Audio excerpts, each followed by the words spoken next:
All right, today the Secretary General, as you know, arrived in South Africa where he is attending the G20 Summit, which kicks off tomorrow. He had a press conference earlier today, which you may have seen on our UNwebtv. He said that his message to G20 leaders over the next 2 days is simple. Now is the time for leadership and vision. We're living through tumultuous times, he said, with conflicts, climate chaos, economic uncertainty, mounting debt, inequality, and the collapse of global aid are all inflicting massive suffering around the world, pointing out that the world's largest economies, the G20, can hold enormous influence to ease that suffering and ensure that economic growth is widely shared and set our world on a better, more peaceful course for the future. Mr. Guterres said over the next 2 days he will call on G20 members to use their leverage to lead the action we need: economic action, climate action, and action for peace. His remarks have been shared with you. We sent out the Q&A from the transcript a few moments ago. Tomorrow, he will address 3 sessions, one on inclusive and sustainable economic growth, leaving no one behind, another one on building a resilient world and the G20's potential contributions, and the last one will be a fair and just future for all: critical minerals, decent work, and artificial intelligence. I want to bring you an update on what we had mentioned about the Democratic Republic of the Congo and the horrific things that took place earlier this week. And as we dig deeper and as we've sent people there, I can tell you the information we've received is truly horrific. This is about the deadly violence that took place between the 13th and the 19th of November in several localities in the Lubero territory in North Kivu. According to information gathered on the ground by our human rights colleagues from the peacekeeping mission, the attacks were carried out by the Allied Democratic Forces armed group, the ADF. They took place in Bapere and Bashwaga and resulted in the killing of 89 civilians, including at least 20 women and an as yet undetermined number of children. In Byambwe, which is about 60 kilometers west of Lubero, at least 17 civilians, among them women who were receiving care in a maternity ward, were killed inside the healthcare center that was operated by the Catholic Church. During the attack, 4 wards housing patients were set on fire. In other places, Mabyango, Tunarudi, Sambliasa, Tucha, and Butsili were also impacted by serious abuses, including abductions, looting of medical supplies, the burning of homes, and destruction of property belonging to communities already facing severe humanitarian vulnerabilities. We, of course, extend our condolences to the families and communities, and we express our solidarity with all those affected. The violence, as you know, violence committed against civilians, including targeting of medical facilities, may constitute war crimes and serious violations of international humanitarian law. The mission remains fully committed and will continue to support the Congolese authorities in their efforts to protect civilians, prevent human rights violations, and combat impunity. The UN peacekeeping mission is working closely in coordination with government authorities, the armed forces of the DRC, and regional partners engage in joint operations, as well as local organizations. The peacekeeping mission urges the Congolese authorities to promptly initiate independent and credible investigations to identify the individual perpetrators and accomplices of these horrific massacres and bring them to justice. We also reiterate our call on armed groups to lay down their weapons unconditionally.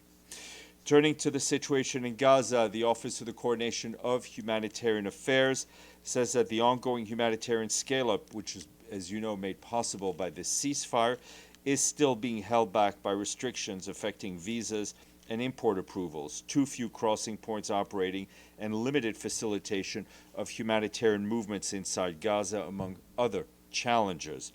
Between the 12th and the 18th of November, we and our partners tried to coordinate more than 50 humanitarian movements with Israeli authorities. Most were to collect cargo from 3 crossings that were open. Over a third were either denied or initially approved but then impeded on the ground. During that same 7-day period, we and our partners collected more than 10,600 metric tons of aid from the crossings. That's what the preliminary data that is shown on the 2720 dashboard. But even with the Zikim crossing now open, the amount of aid is still not higher than in previous weeks. That's because we're only allowed to offload and collect cargo at Zikim and Kisufim crossings on an alternating schedule. Meanwhile, supplies from Karim Shalom, Karim Abu Salam continue to be directed through the Philadelphia Road corridor along the Al Rashid Coastal Road, which is congested and limits the size of the convoys we can put together. Salah ad-Din Road remains closed to humanitarian movements. Despite these challenges, our teams in Gaza are still doing everything they possibly can to support all the Gazans in need. Yesterday, we and our partners concluded the first round of the catch-up immunization campaign. That campaign began on November 9th. The World Health Organization, UNICEF, and UNRWA say that over 13,700 children were vaccinated. The campaign also included screening for malnutrition in children.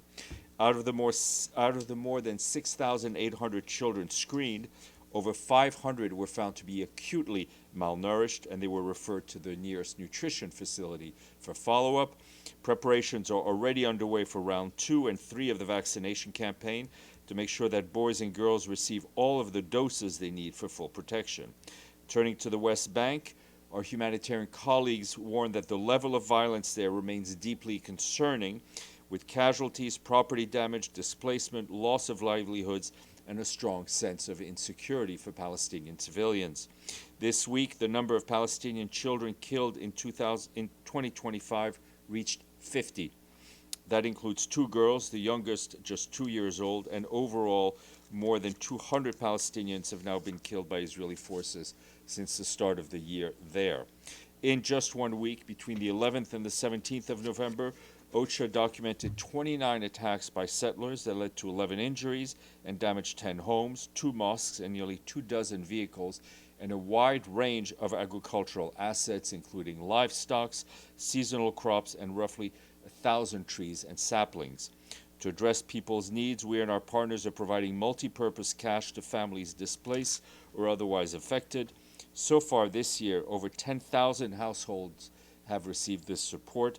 And just last week, with winter around the corner, Dr. Ramiz Al-Akbarov, our humanitarian coordinator for the occupied Palestinian territory, allocated $100,000 from the Palestinian Humanitarian Fund so that displaced families in the northern West Bank can buy warm clothing through e-vouchers.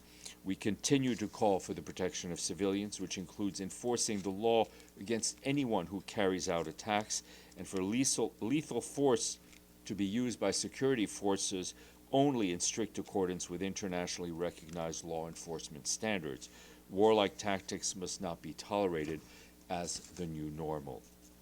Moving north to the situation along the Blue Line in southern Lebanon, we continue to note with concern incidents in the past few days impacting the security of our blue helmets. UNIFIL reports that yesterday, Israeli Defense Forces personnel pointed a laser at peacekeepers. Earlier this week, on Tuesday, Wednesday, and Thursday, small arms fire was discharged from positions where IDF personnel had been observed, targeting peacekeepers on patrol near Kfar Shuba in Sector East. We reiterate that the parties must ensure the safety and security of all peacekeeping personnel and all peacekeepers everywhere at all times.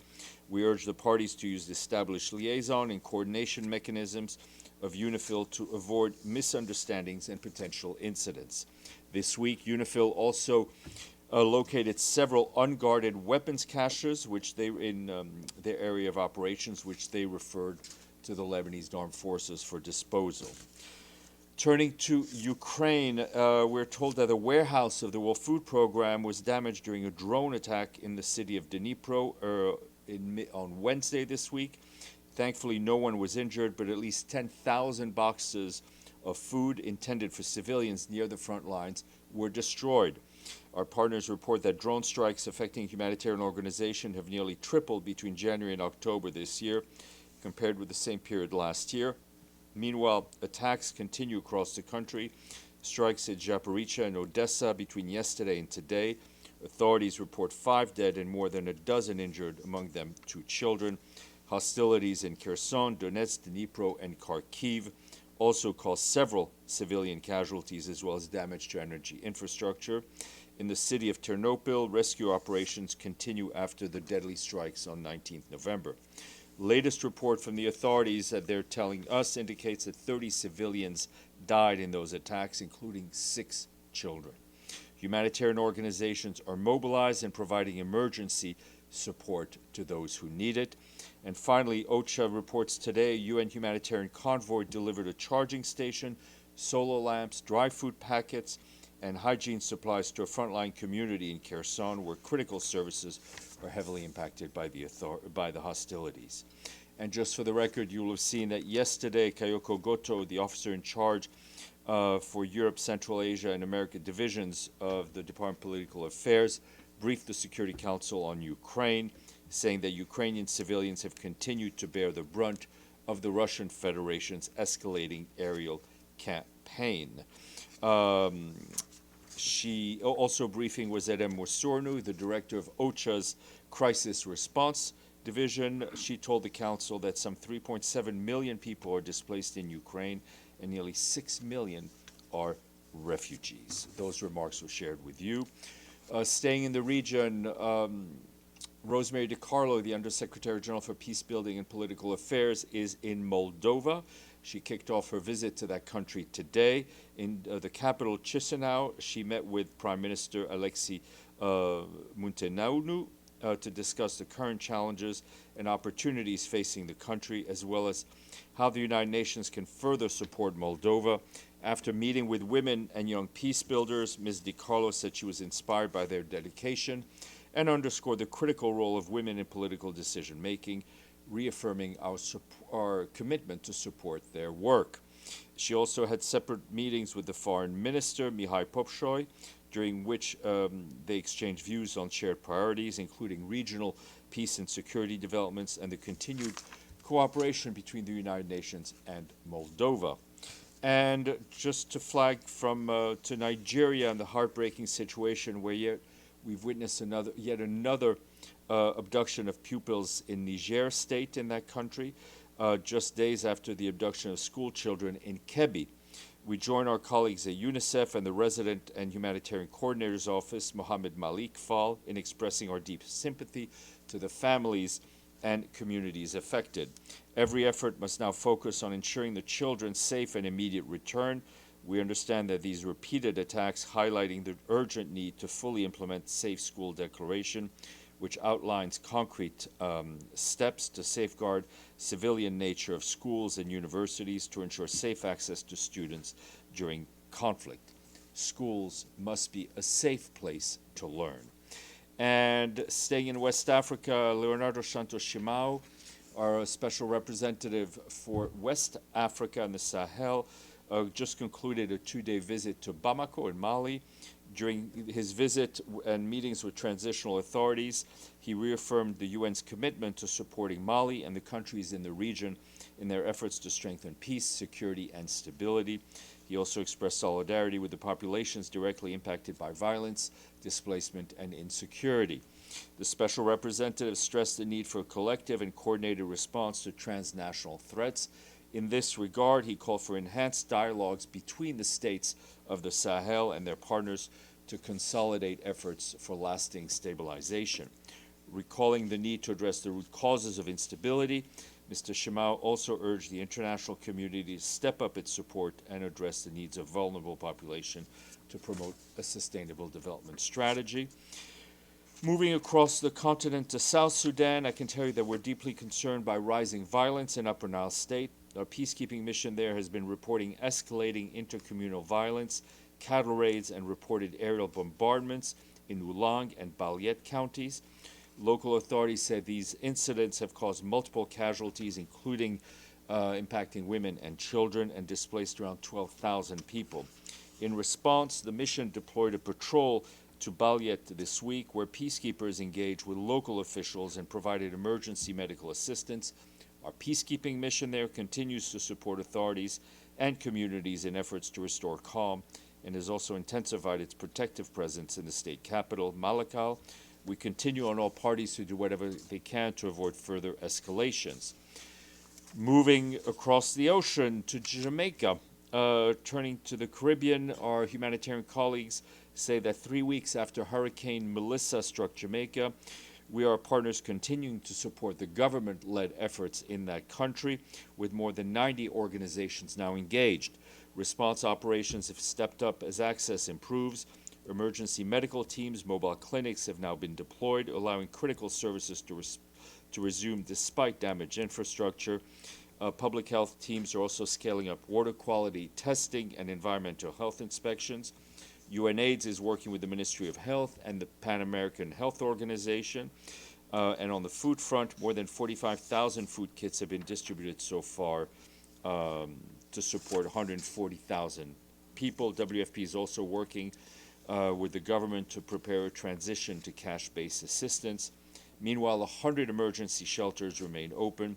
Flooding is persisting, which is delaying the reopening of schools and further damaging agricultural roads and infrastructure. The floods also increasing risk to public health due to the risk of waterborne diseases. No money, but I do have a quiz for you. Who killed the radio star? Who killed the radio star? What? Video. Exactly. Thank God we have one of our two camera people paying attention. Video killed the radio star. So today we are celebrating World Television Day. There you go. TV keeps evolving and remains a powerful way to connect. Here at the UN, we thank our colleagues at UNwebtv, UN Video, the AV Library, and Unifeed for keeping audiences engaged and you journalists informed, and we salute our two camera people today. Edie, Lederer.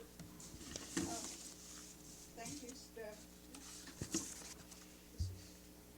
Go ahead. Does the Secretary General have any comment on the peace plan by President Trump to end the war in Ukraine?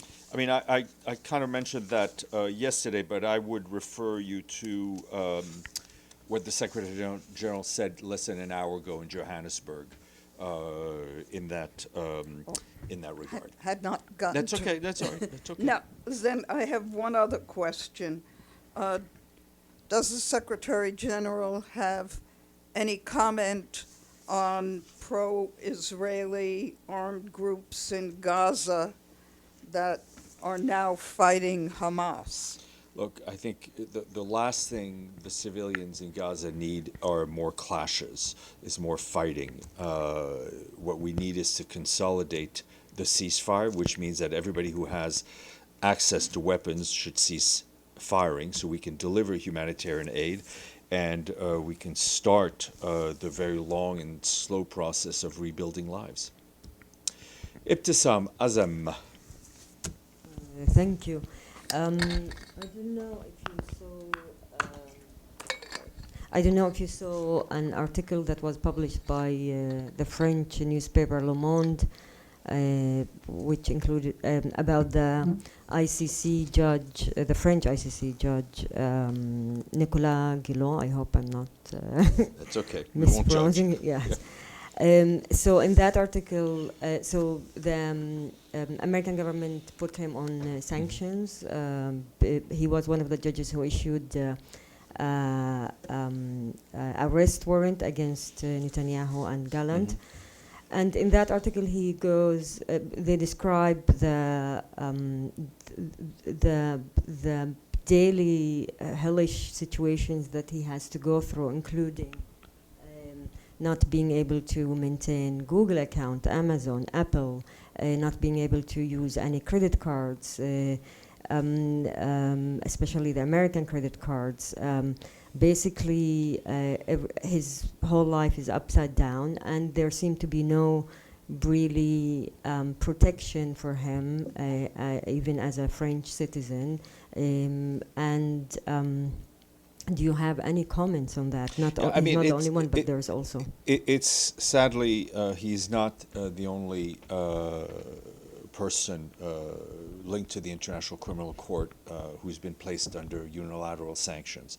As you know, the ICC is separate from the Secretariat. That being said, we believe that the International Criminal Court is a very important element of the international justice system. It was set up by member states. We don't believe that its members should be targeted by unilateral sanctions, which, as I think as the article says, and as we know, have a deep impact on people and their families. Which message do you believe this actually sends for people who work on human rights, for people who doing actually their job? I mean, let's be honest, it sends a pretty chilling message. I have another question. The Israeli government backed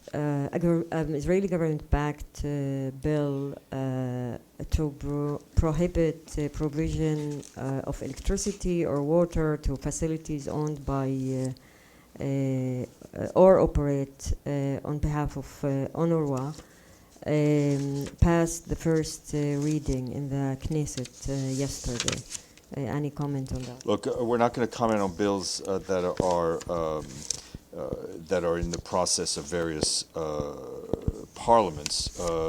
We do believe in the inviolability of UN premises, and that includes those premises being able to have access to water.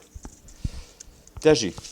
A couple of questions. First, on the West Bank, the Israeli civil administration seems announced an intention to get a large part of Sebastia, a archaeological site in the West Bank.